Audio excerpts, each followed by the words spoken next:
Ayesha was an ordinary girl living with her parents and younger brother in Delhi. Her father worked a private job, her mother was a homemaker, and her brother was still in school.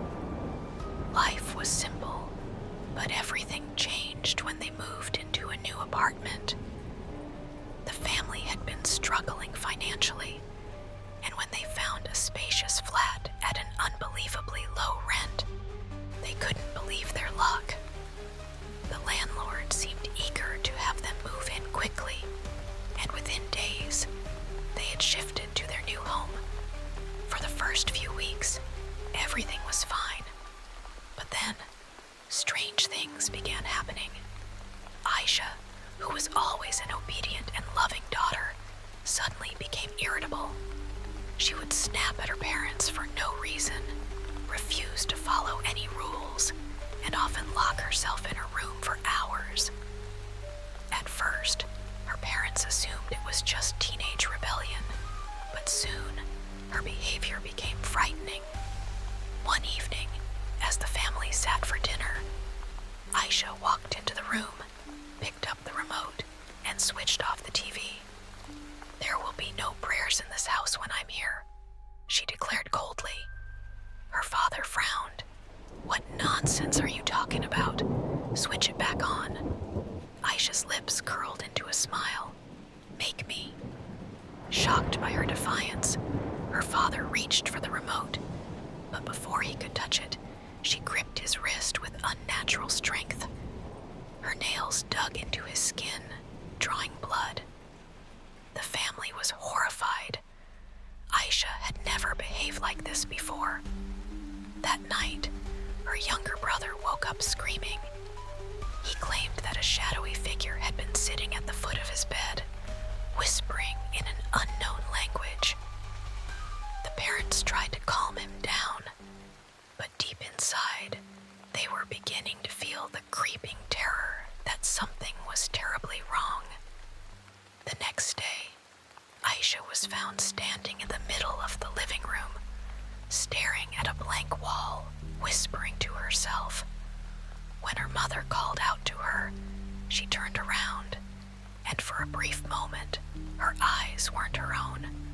They were dark, hollow, and filled with something sinister. Her father sought help from a local priest. When the priest entered the house, he instantly went pale. "There is something here," he murmured. "Something dark. Who lived here before you?" The landlord had never mentioned anything about previous tenants. Upon investigating, the priest discovered that the flat had once been owned by a tantric practitioner who performed rituals of dark magic. It was said that he had sacrificed animals, and perhaps even humans, in an attempt to summon powerful spirits. The tantric had vanished years ago, but something he had summoned never left. Ayesha had become its target. The priest advised them to take Ayesha to a temple known for cleansing dark spirits.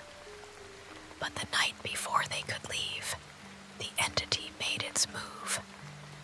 Ayesha's mother woke up to the sound of heavy breathing in the darkness.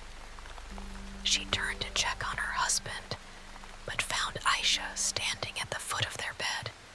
Her hair was disheveled, her lips twisted into an unnatural smile. "Leave this house," Ayesha whispered in a voice that was not her own, "or I will take her." Her mother screamed, waking up the entire household. But Ayesha collapsed onto the floor, unconscious. The next morning, they wasted no time.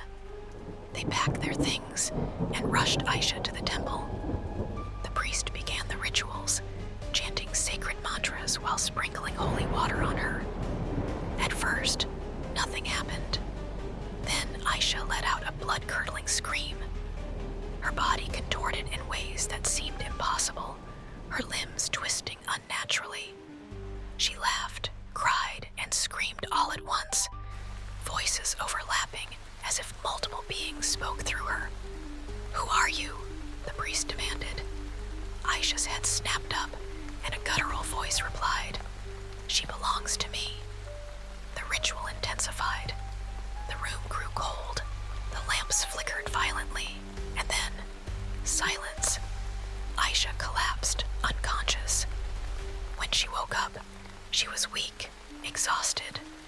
herself again.